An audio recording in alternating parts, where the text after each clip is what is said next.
Ne kemi një marrëveshje bazike me Serbinë, e cila po shkelet nga Serbia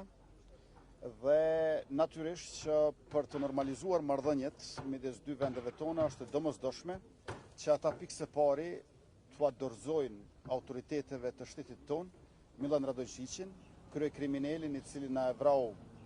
rreshterin policor, heroin e Kosovës Afrim Bunjaku,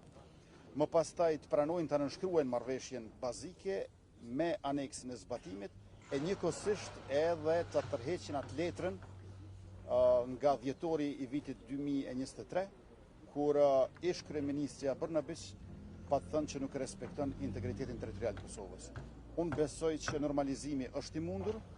trysnia duhet të jetë mbi Beogradin dhe gjithmonë e mirëpresim rolin e Shtetit Bashkuar të Amerikës, të cilët paraqesin aleatin ton kryesor, partnerin e pazëvendësueshëm dhe mikun special në 3 fusha kryesore. E para është mbrojtja,